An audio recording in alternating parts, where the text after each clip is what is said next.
شکر خدا کرو ماہ رحمان آ گیا، تقسیم کرنے نعمتیں رمضان آ گیا۔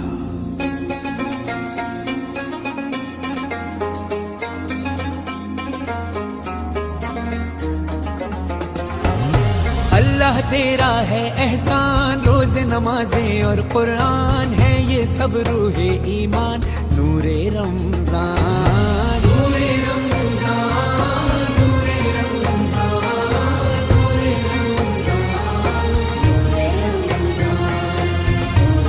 رمضان۔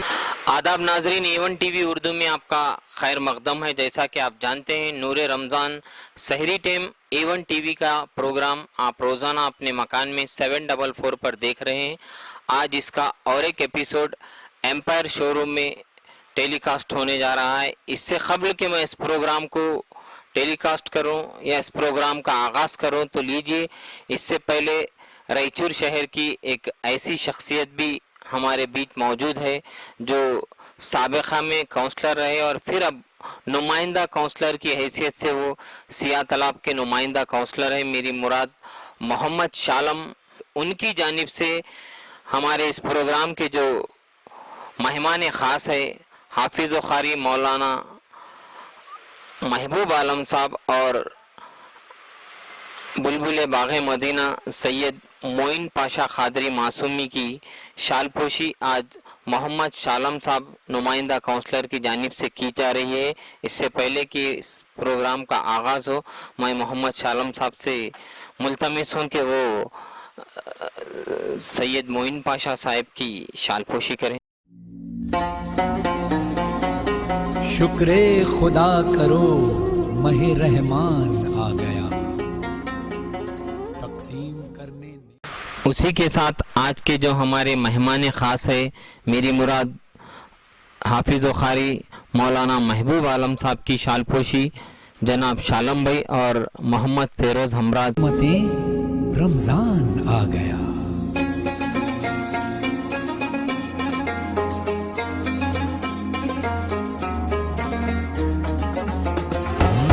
اللہ تیرا ہے احسان، روز نمازیں اور قرآن ہے یہ سب روح ایمان، نور رمضان نور رمضان نور رمضان۔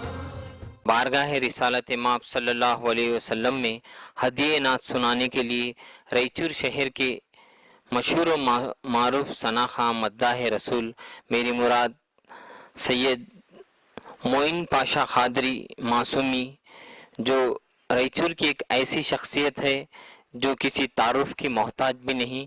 میں بھی اپنے آپ کو ایک خوش نصیب سمجھوں گا کیونکہ ہم بچپن سے ان کی نعتیں سنا کرتے تھے، کئی ٹائم ان کی نعتیں ہم خود گنگنایا کرتے تھے۔ آج مجھے پہلی بار موقع مل رہا ہے کہ میں انہیں اپنے اس پروگرام میں مدعو کرا ہوں۔ میں سب سے پہلے تو ناظرین لیجیے آج کے اس نور رمضان پروگرام کا آغاز میں سید معین پاشا صاحب کا اس پروگرام میں خیر مقدم کرتا ہوں۔ اور تو لیجیے کوئی بھی ذکر نہیں خدا کے بغیر، کوئی بھی ذکر نہیں خدا کے بغیر، یہ کائنات ادھوری ہے میرے مصطفیٰ کے بغیر۔ ہدیہ نعت سنانے کے لیے میں سید شاہ معین پاشا قادری معصومی سے ملتمس ہوں کہ وہ ہم تمام کو مدینے کی سیر کرائیں۔ مزمل و مدثر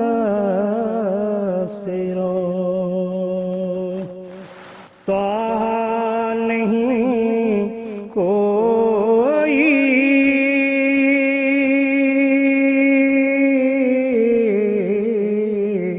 مزمل و مدثر طه نہیں کوئی،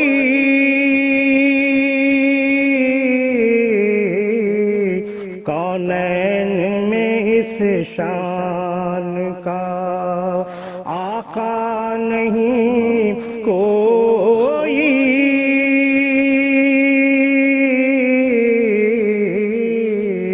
کونین کونین میں اس شان کا آقا نہیں کوئی، مزمل و مدثر کلمے میں اذانوں میں بھی ہے نام تمہارا،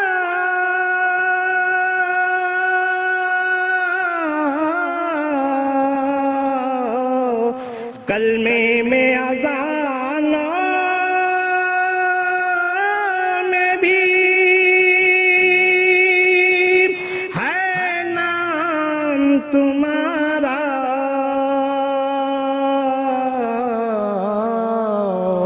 سرکار میرے آپ سا بندہ نہیں کوئی، سرکار میرے آپ سا بندہ نہیں کوئی،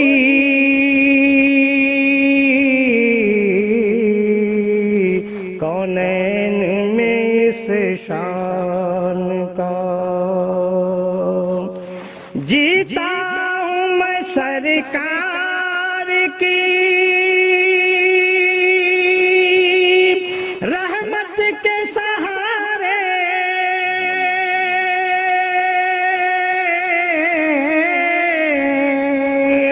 جیتا ہوں میں سرکار کی رحمت کے سہارے،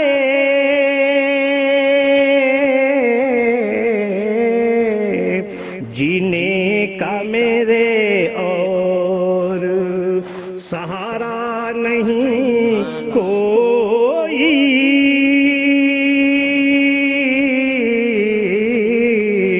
جینے کا میرے اور سہارا نہیں، سہارا نہیں کوئی، کونین میں اس شان کا، اور اس کو شعر پہ پہنچاؤں گا، بھر جاتے ہیں دامن یہاں سب شاہ گدا کے،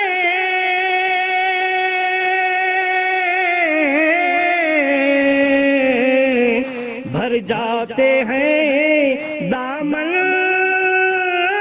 یہاں سب شاہ گدا کے،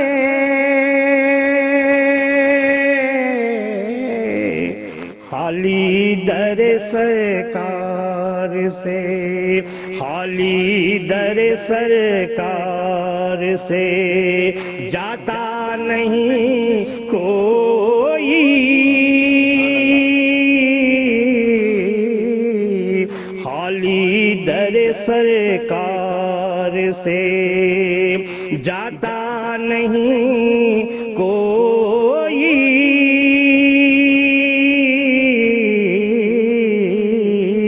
کونین میں اس شان کا، تم شافی محشر بھی ہو ایسا کہ محشر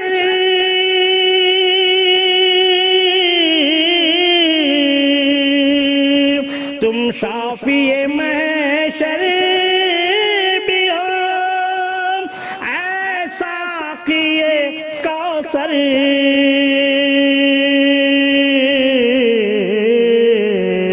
اس رتبے کا انسان تو آیا نہیں کوئی،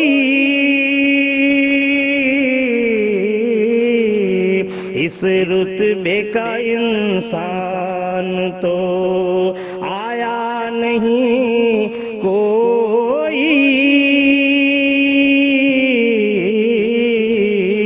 کونین میں سرکار سجدے ہیں زمین پر تو خدم عرش بری پر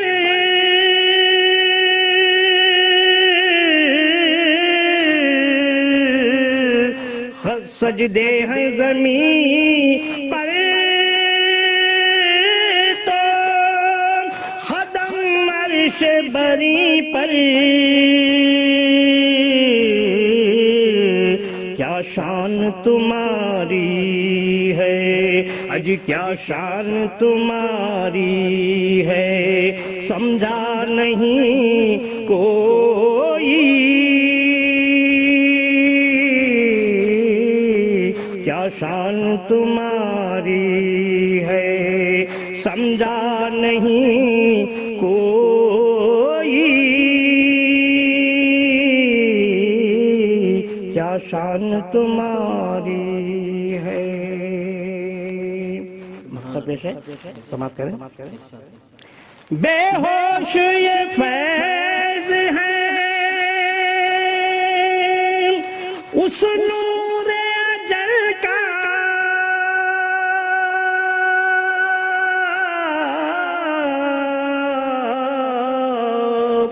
بے ہوش یہ سب فیض ہے اس نور ازل کا مجھ کو تو کسی بات سے دعویٰ نہیں کوئی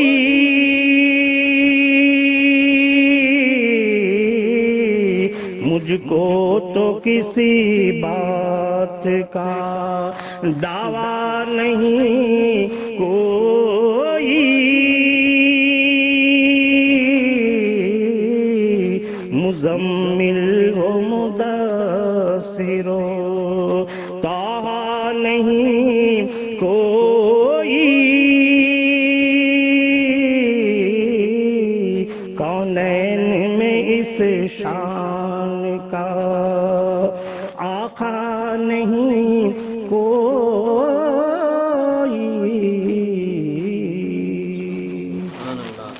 سبحان اللہ. یہ تھے بلبل باغ مدینہ سید معین پاشا قادری، جن کی آواز سے کانوں میں ایک رس گھل رہا تھا. بزم تصورات سجی تھی ابھی ابھی، بزم تصورات سجی تھی ابھی ابھی، نظروں میں مصطفیٰ کی گلی تھی ابھی ابھی.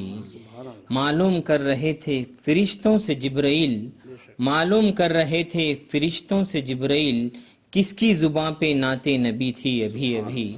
تو حاضرین محترم اور ناظرین محترم، لیجئے اس پروگرام کا آغاز ہدیہ نعت سے ہو چکا ہے، اور اس کی جو دوسری کڑی ہے، جیسا کہ آپ جانتے ہیں اس پروگرام، خاص کر یہ پروگرام سحری ٹائم پروگرام ہے، اور اس میں کئی ایک ہمارے ناظرین ہمیں سوالات کرتے ہیں فون کے ذریعے.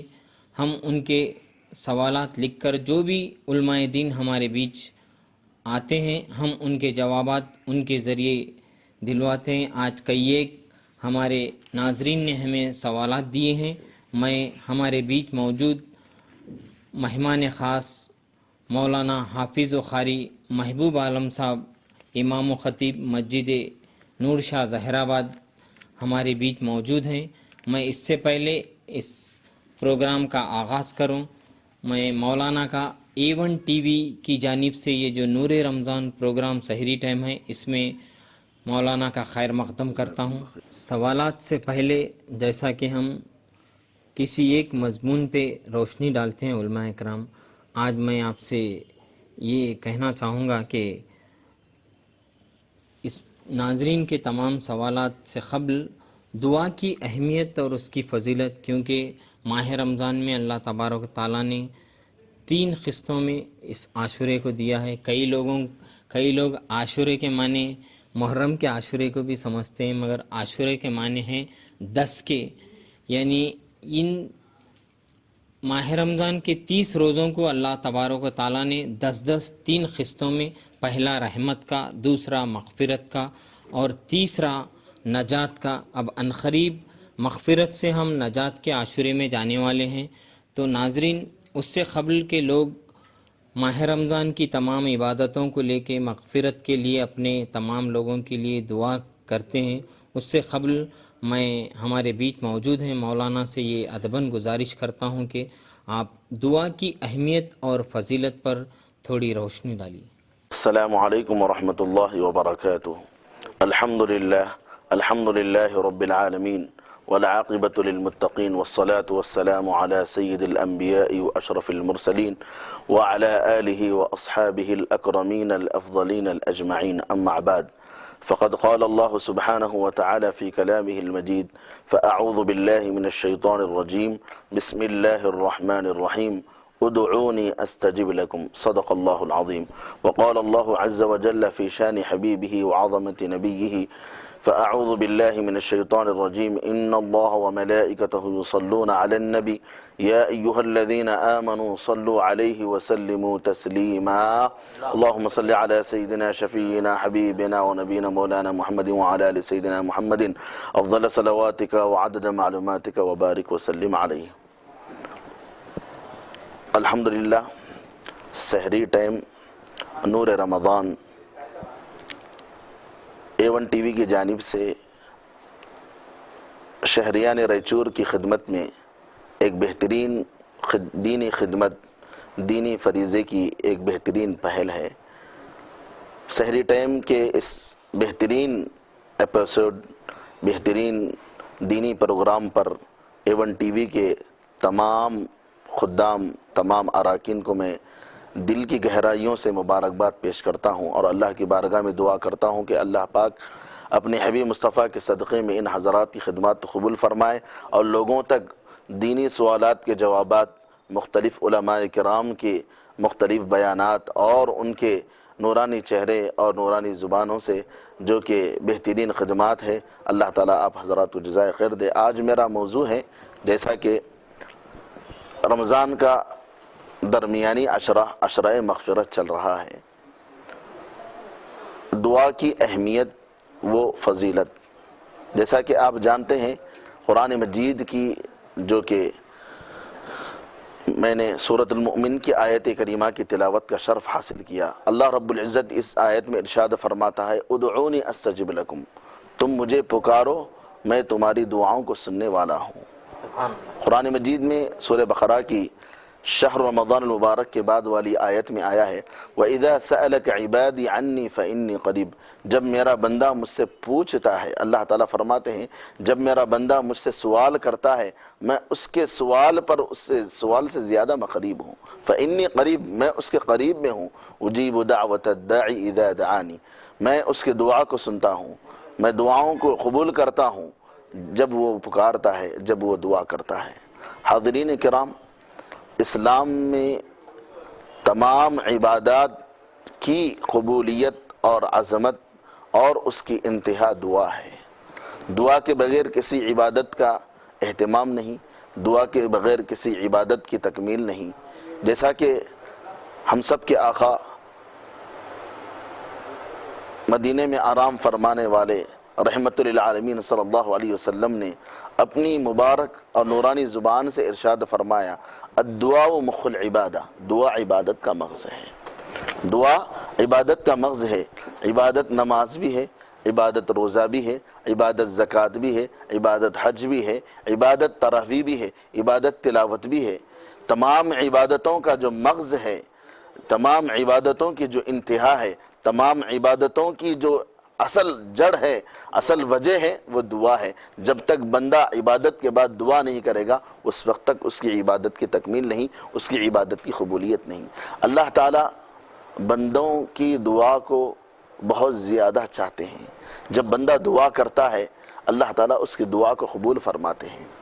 ایک شاعر نے کیا خوب کہا، اللہ یغضب ان ترکت سؤالہ وبنی آدم حین یسأل یغضب، کہ اللہ تعالیٰ جب بندہ سوال کرنا چھوڑ دے تو اللہ تعالیٰ ناراض ہو جاتے ہیں، اور انسان وہ ہے جب اس سے سوال کرتے ہیں تو وہ ناراض ہوتا ہے، رب وہ ہے اس سے سوال نہ کرے، دعا نہ کرے تو وہ ناراض ہوتا ہے۔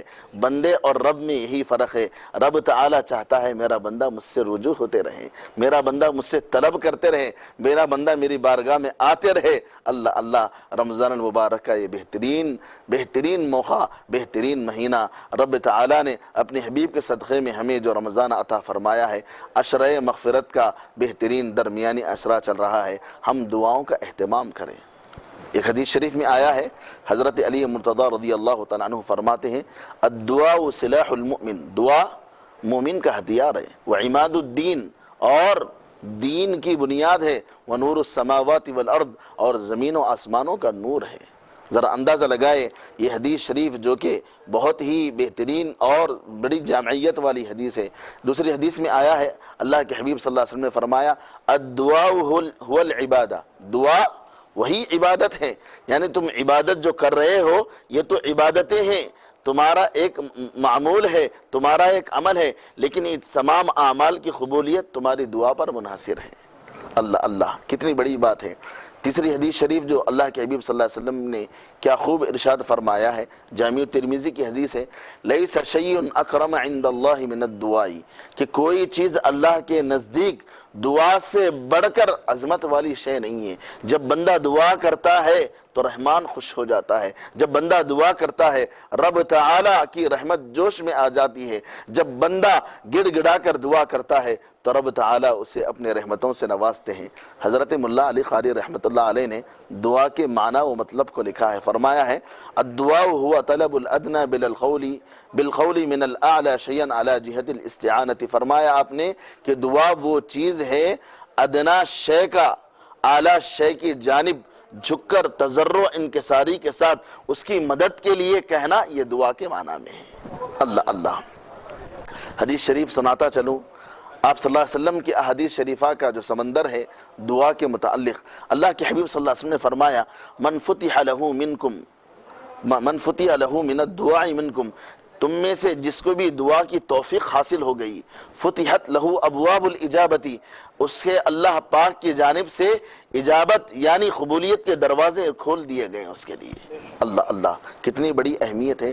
حضرت موسیٰ علیہ السلام ایک مرتبہ کوہ طور پر جا رہے تھے، ندا آئی کہ موسیٰ ذرا سنبھل کر چلو، ذرا سنبھل کر چلو۔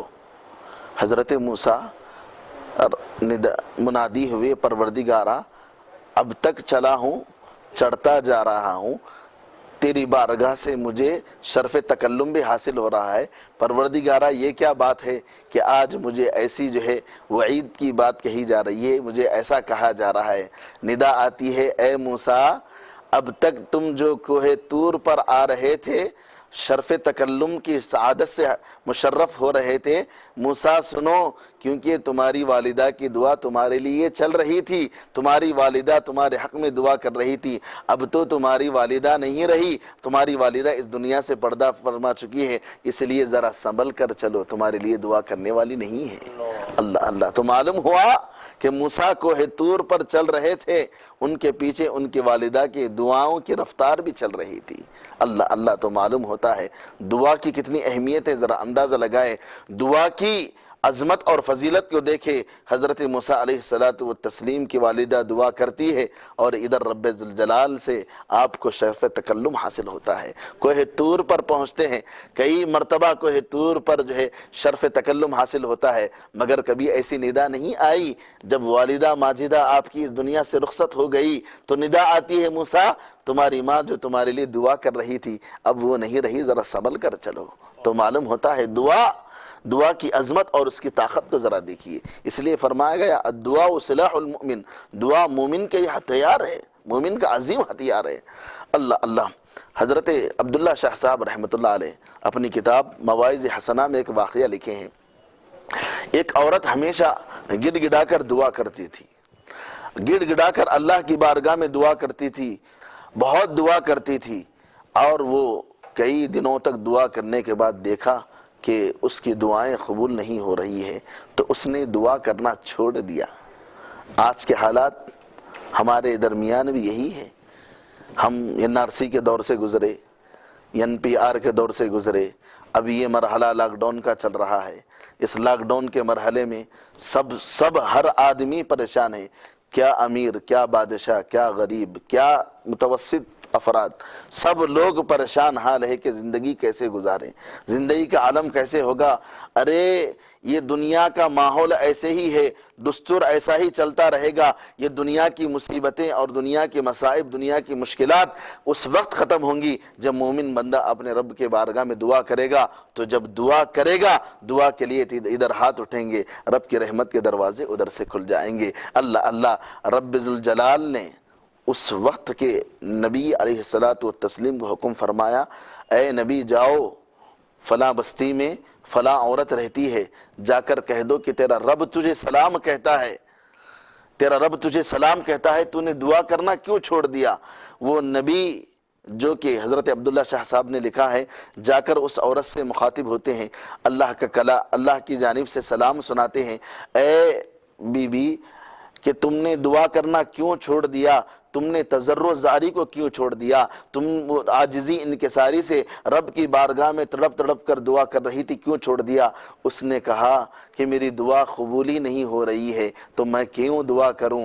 اللہ اللہ رب العزت کی بارگاہ سے ارشاد ہوتا ہے، ندا آتی ہے، اے میں نبی ان سے کہو، اس عورت سے کہو، میری اس بندی سے کہو، تیرا گڑگڑانا ہمیں اتنا پسند ہے، ہم اگر تجھے عطا کریں گے تو تیرا گڑگڑانا ختم ہو جائے گا، تو دعا کرنا ختم کر دے گی اور تیری دعائیں ختم ہوں گی۔ ہم اس لیے تیری دعاؤں کو سننے میں، تیری دعاؤں کی قبولیت میں تاخیر اس لیے کر رہے ہیں کیونکہ تو تیرا گڑگڑانا مجھے بھی پسند ہے، میرے رحمت والے فرشتوں کو بھی پسند ہے۔ اللہ اللہ ذرا اندازہ لگائیے، بندہ جب دعا کے ذریعے رب کی رحمت کو طلب کرتا ہے، رب کی بارگاہ میں تضرع زاری کو اختیار کرتا ہے، رب تعالیٰ اس سے بہت زیادہ خوش ہو جاتے ہیں۔ قرآن مجید میں آیا ہے، ادعوا ربکم تضرعا وخفیا، اپنے رب سے تضرع اور جو ہے پوشیدگی میں دعا کرو۔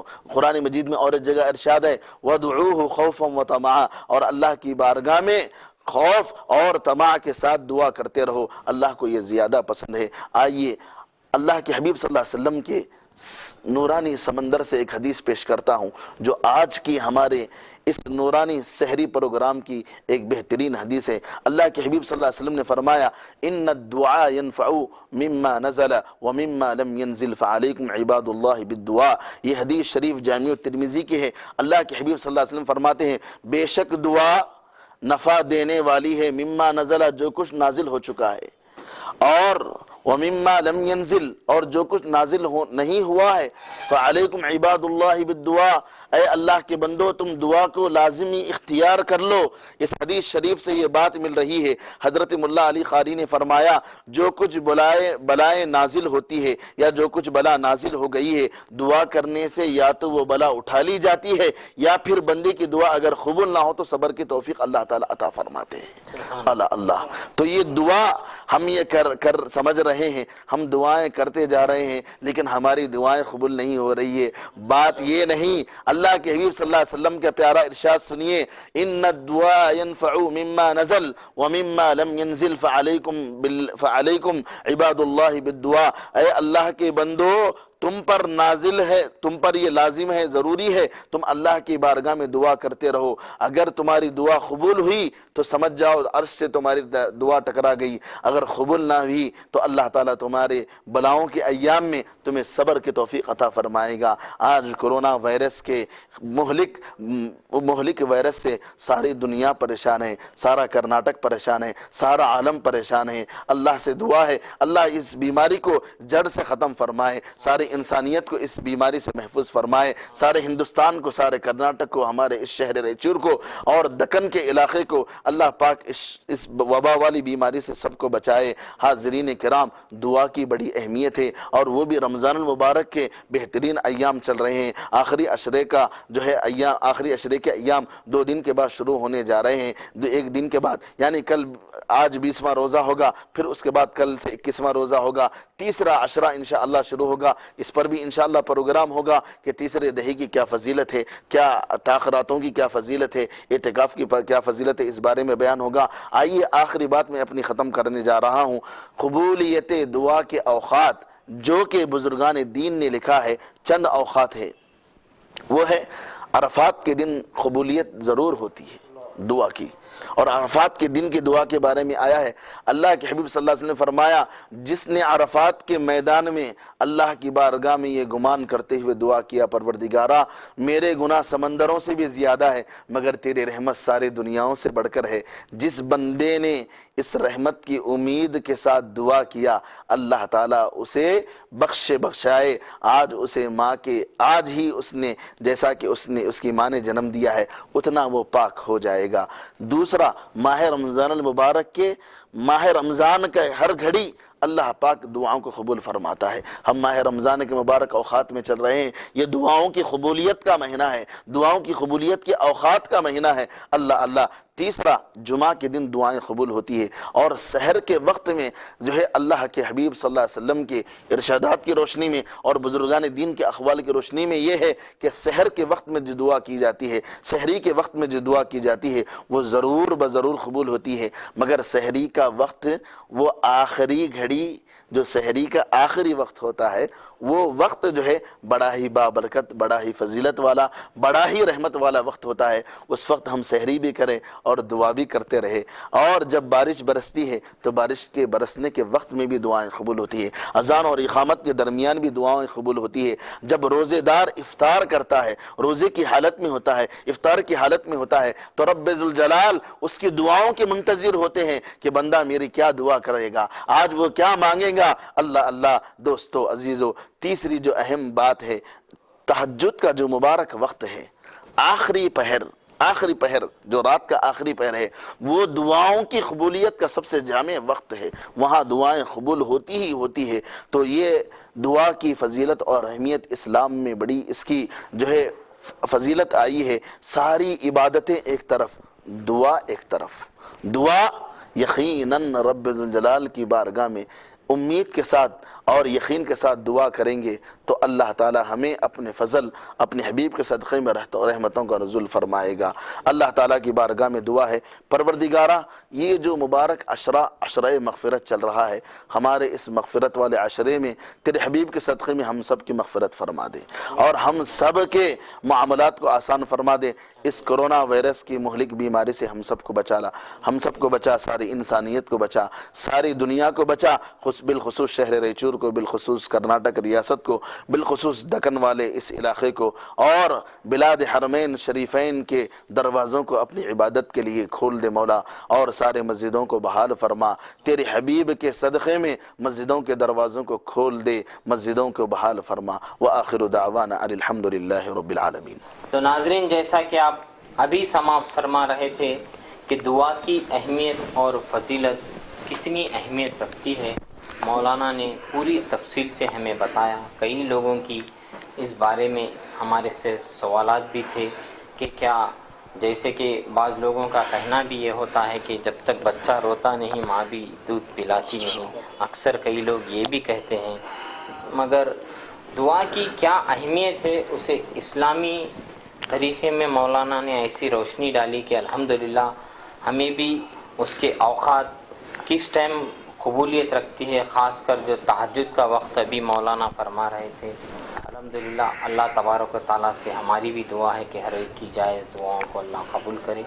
تو لیجئے ناظرین محترم، ہمارے اس پروگرام کا آغاز جو خاص کر سوالات کے لیے رکھا گیا ہے، میں سب سے پہلے ایک سوال پیش کرنے جا رہا ہوں مولانا کی خدمت میں کہ ظاہر آباد سے ہی میری ایک بہن شاکرہ نے ایک سوال کیا ہے۔ سب سے پہلے تو میری اسلامی بہن شاکرہ کا میں A1 TV اردو میں خیر مقدم کرتا ہوں کہ انہوں نے ہمیں فون کے ذریعے سوالات کیے، اور میں ہماری ماں بہنوں سے بھی گزارش کرتا ہوں کہ آپ اپنے سوالات ہمارے جو اسکرین پہ دیے جا رہے ہیں اس نمبر پہ آپ کرتے رہیے، تاکہ آپ کے جو بھی سوالات ہیں، جو بھی آپ جس بھی چیز کو لے کے کشمکش میں ہیں، الحمدللہ ہمارے جو بھی مہمان آتے رہیں گے ہم آپ کو ان کے ذریعے اس کے جوابات دلواتے رہیں گے۔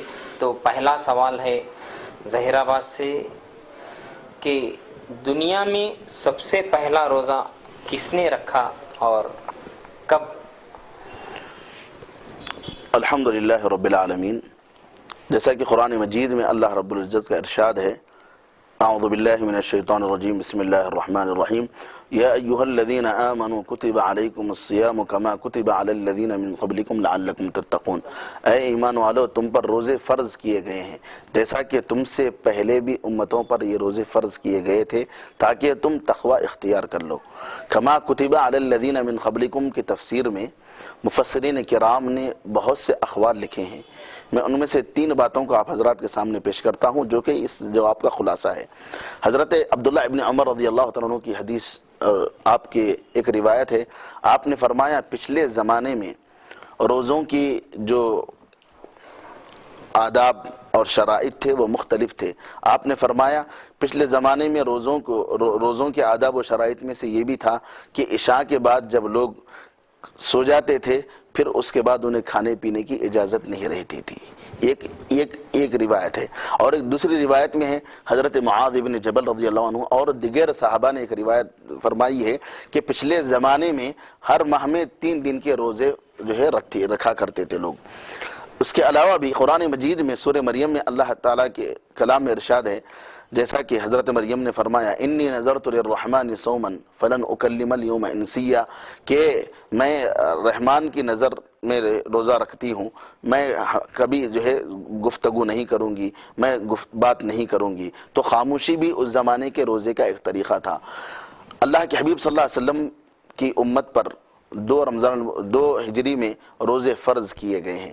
اس سے پہلے بھی جیسا کہ اماں عائشہ صدیقہ رضی اللہ عنہا کی روایت ہے کہ آپ فرماتی ہیں کہ سرکار دو عالم صلی اللہ علیہ وسلم پر رمضان کے روزوں کی فرضیت سے قبل لوگ جو ہے عاشورے کے روزہ رکھا کرتے تھے، عاشورے کے دن کا روزہ رکھا کرتے تھے، اور خود سرکار بھی جو ہے جو ہے آپ صلی اللہ علیہ وسلم کے روزے، اس امت پر روزے جو فرض کیے گئے ہیں اس سے پہلے بھی سرکار جو ہے وہ روزے رکھا کرتے تھے۔ تو معلوم ہوا کہ کما کتب علی الذین من قبلکم کی تفسیر سے یہ بات معلوم ہوتی ہے کہ پچھلے زمانوں میں روزوں کے شرائط و آداب مختلف تھے، اور روزے ابن معاذ بن جبل کی روایت کی روشنی میں جو ہے مہینے میں 3 دن ہوا کرتے تھے، اور حضرت عبداللہ ابن عمر کی روایت کی روشنی میں اس زمانے میں روزوں کے اوقات کا اور طریقہ کار مختلف تھا، اور حضرت مریم کی جو ہے سورہ مریم کی روشنی میں یہ بات ملتی ہے کہ اس زمانے میں روزے کی ایک نشانی خاموشی بھی ہوا کرتی تھی۔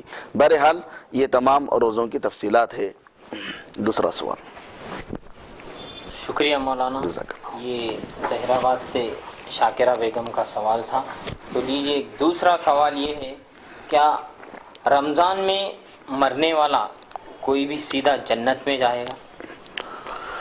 رمضان المبارک یہ اللہ پاک کی بے انتہا رحمت اور بڑی ہی قرآن مجید کے مقدس نازل ہونے کا مہینہ ہے، اور اس مہینے میں مرنے والوں سے سارے لوگ اور ساری امت یہ اللہ تعالیٰ سے امید کرتی ہے کہ اللہ تعالیٰ بخشائے جنت میں پہنچائے گا، امید ہے اللہ تعالیٰ سے۔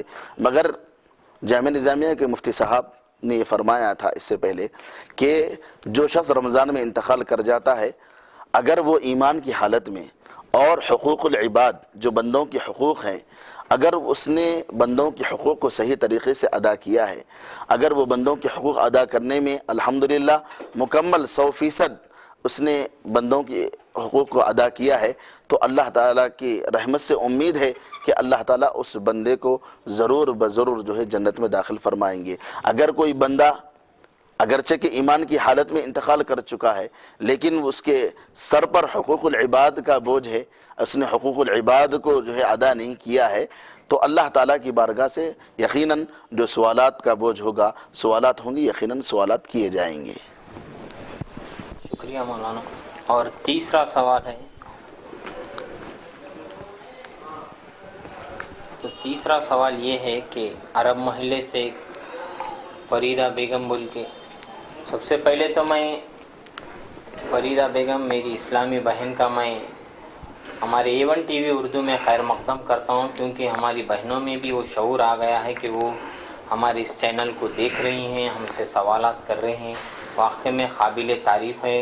میری بہنوں سے میں پھر ادباً گزارش کرتا ہوں کہ آپ ایسے ہی سوالات کرتے رہیں تاکہ ہمیں علمی معلومات ہوتے رہے۔ جب ہمارے سامنے ایسے مولانا، حافظ و قاری، کئی علماء اکرام ہمارے بیچ موجود ہوں گے تو ہمیں بھی دین سے قریب ہونے کا ایک موقع ملے گا۔ تو ان کا سوال یہ ہے مولانا کہ کیا رمضان میں جس طرح سے رمضان میں ہر وہ چیز کا اللہ تبارک و تعالیٰ 70 گنا ثواب دیتا ہے، تو غیبت کا بھی کیا 70 گنا اس کا عذاب ہوتا ہے؟ یقیناً سوال بہت ہی جامع ہے، انہوں نے اچھا سوال کیا ہے۔ اس وقت امت مسلمہ میں اس بیماری کا رجحان بڑھتا جا رہا ہے اور سب کسی نہ کسی طریقے سے اس بیماری میں مبتلا ہے۔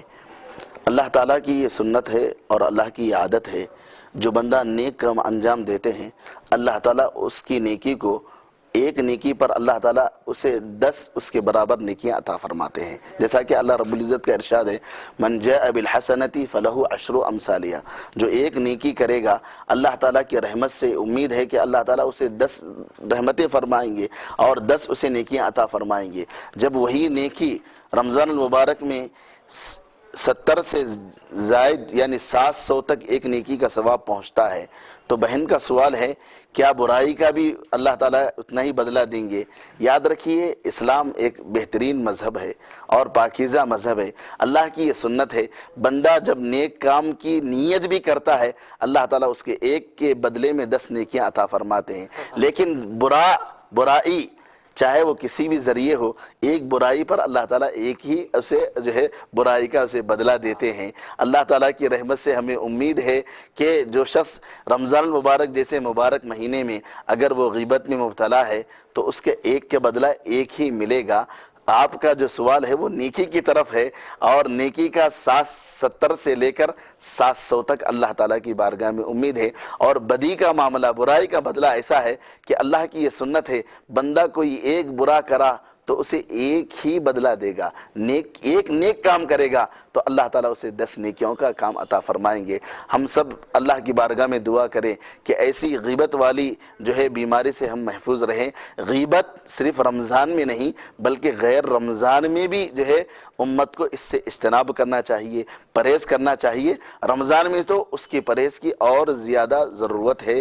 ہم سب کو اللہ تعالیٰ کی بارگاہ میں اس بیماری سے بچنے کی دعا کرنا چاہیے۔ اور یہ غیبت کا 70% گناہ جو ہے یہ اس طرح کی جو ہے ایسا نہیں ہو سکتا، کیونکہ اللہ کی یہ سنت ہے، ایک کے بدلے میں ایک نیکی کے بدلے میں 10 نیکی اور ایک برائی کے بدلے میں ایک جو ہے ہم نیت کر لے کہ ہم وہ ایک برا بھی نہ کریں۔ اللہ تعالیٰ سے دعا ہے انشاءاللہ۔ شکریہ، جزاک اللہ۔ تو 5واں سوال یہ ہے کہ جس طرح سے اس آج رمضان میں 30 روزوں کی 3 قسط میں اللہ تبارک و تعالیٰ نے 3 عاشورے، پہلا رحمت کا، پھر مغفرت کا، پھر نجات کا، ان تینوں قسطوں میں کون سا افضل ہے؟ سارا رمضان المبارک، اس کا ایک ایک لمحہ، ایک ایک گھڑی، ایک ایک دن، ایک ایک رات یقیناً امت مسلمہ کے لیے باعث برکت، باعث رحمت ہے۔ جیسا کہ حدیث شریف میں حضرت سلمان فارسی رضی اللہ عنہ کی حدیث ہے، اللہ کے حبیب صلی اللہ علیہ وسلم نے فرمایا، اے مومنو، تم پر ایک ایسا مہینہ سایہ فگن ہونے والا ہے جس کا پہلا عشرہ رحمت والا، دوسرا عشرہ مغفرت والا اور تیسرا عشرہ جو ہے دوزخ سے آزادی کا جو ہے عشرہ ہے۔ اس کو علماء کرام، اولیاء کرام نے بہت اچھے طریقے سے سمجھایا ہے۔